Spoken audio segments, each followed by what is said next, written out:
So today we're going to discuss how to use the HPLC instrument, which stands for high pressure liquid chromatography. You're going to be using this for the HPLC lab. So first, when you come in here, if the instrument isn't already turned on, we're going to turn on the instrument. So there's 4 different units here. You have the link, which connects it to the computer. You have the pump, which pumps your, pumps through the column, pumps your liquid through the column. You have the UV vis detector, and in the back you have the degasser, which just makes sure that there's no gases in that are going to go through your column. So we're going to come back here. We're going to hit the power switch on the pump. Then there's a power switch on the back of the link.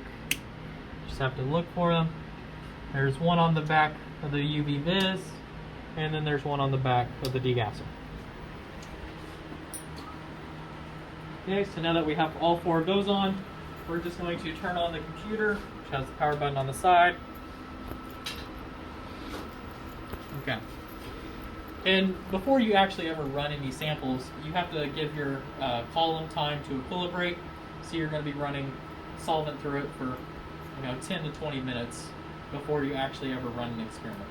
We will have already done that for you, so you won't have to do that. But just to keep in mind that you would have to do that if you're starting fresh. So we're going to hit F1 to start the computer. Just to show you a couple other parts of the HPLC instrument. Here is your C18 column right here.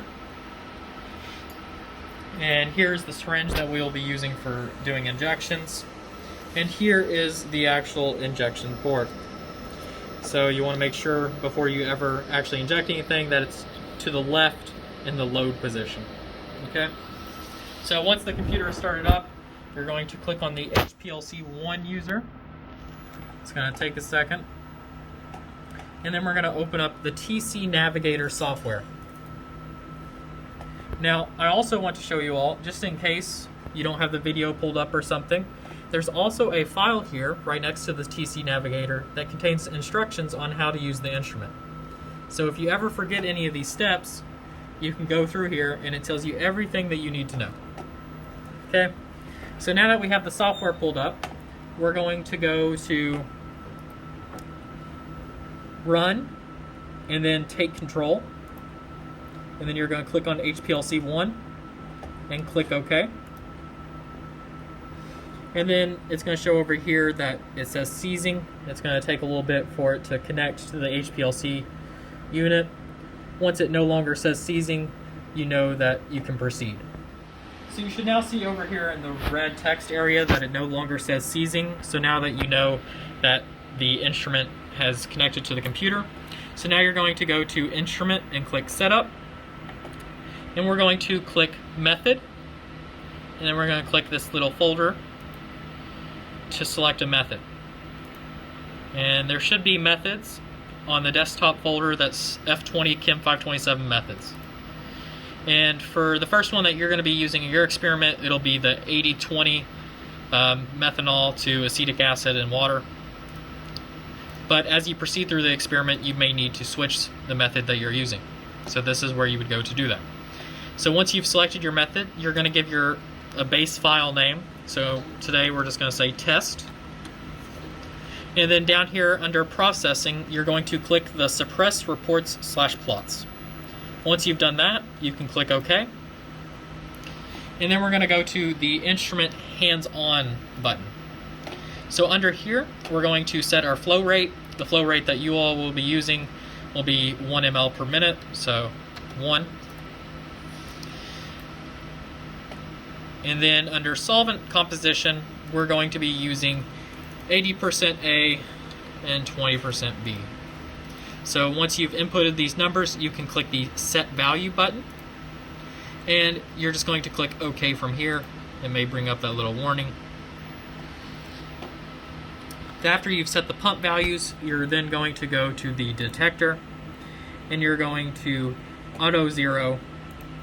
You're just going to click it once. It's going to take a second. Yeah, absorbance now reads 0.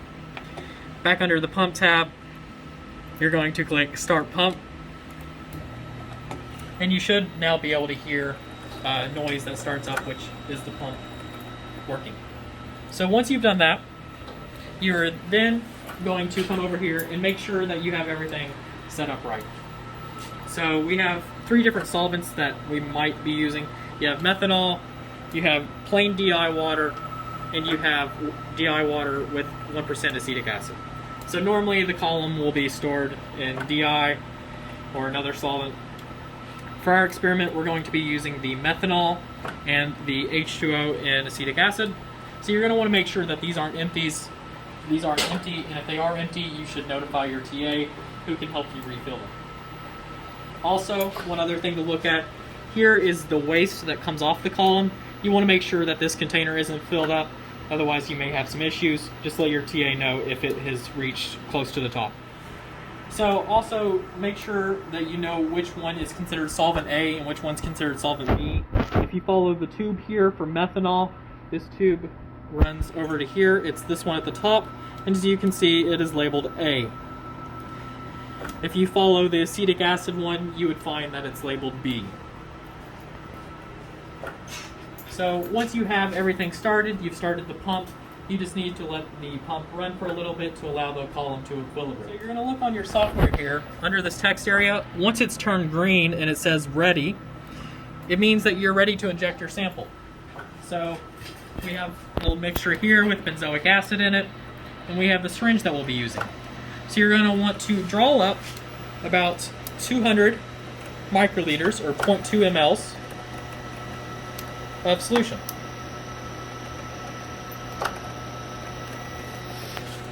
We're then going to insert the syringe into this little port. You're going to want to do it straight so you don't bend the syringe at all. And you're going to then inject.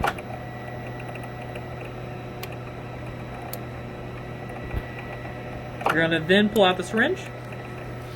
Okay, and after you've done that, you're going to flip the switch over to the inject position. You're going to then leave it there for about 30 seconds. And while that happens, you should notice on the screen here that the text that was once green is now blue. That means that you're in the middle of acquiring your chromatogram.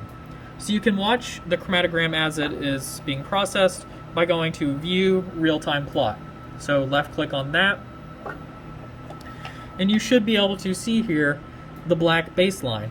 Okay, so once you've acquired your chromatogram and you know that all of your peaks that were supposed to show up have shown up, you can then go under Run and then hit Stop Run.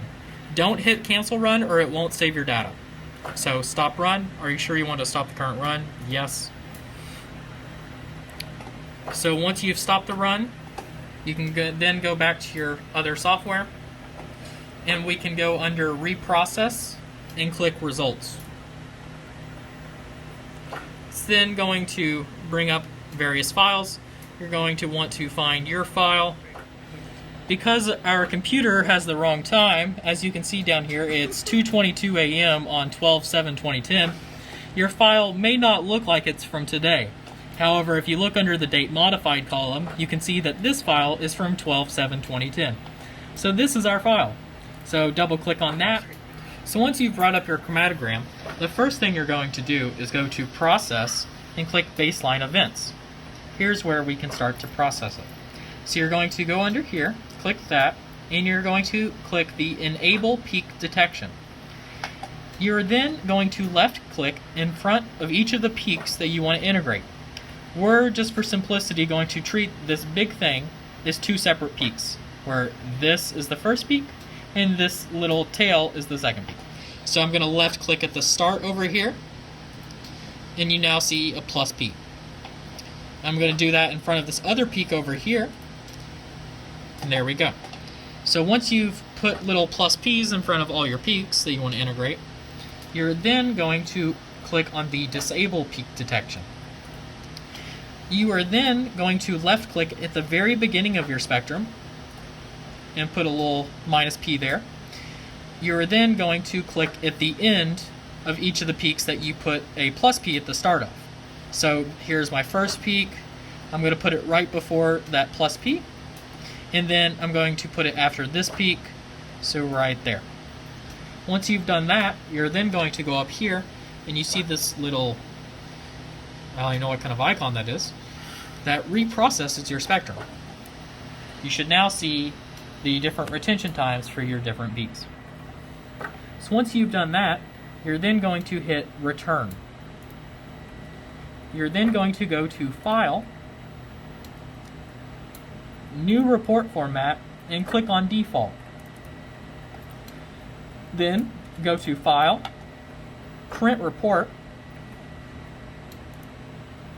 and we're going to select the Report and Current View. I'm going to put it in landscape mode. We're going to click OK. You're going to then, because we don't actually have a printer connected to this computer, we're going to go to Microsoft XPS Document Writer. You're going to click OK. And you're going to then name your file. Let's say your name is Nick. So you're going to put Nick1, and you can just save it to the desktop. Okay, and then you're going to print out your second page. You're going to call it, Nick2. Then click Save. I already have a Nick2. Okay. So to verify that you've done this correctly, you can then go to the desktop and double-click on your file. The first one tells you all the parameters that you were using, and then it has a list of your different peaks with their areas, the retention times, and whatnot. So you can close that. You can then go to your second file, and it should be your chromatogram.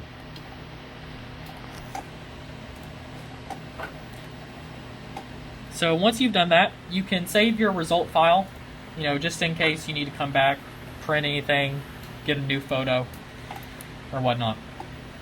But once you're done collecting all of your data for the experiment, you're going to go to Hands-On, and you are going to stop the pump. Once you've stopped the pump, you're then going to go to Detector and click Turn Lamp Off. You're going to then close the hands-on area. You're going to go to Run, Release Control. Then click on HPLC 1 and click OK.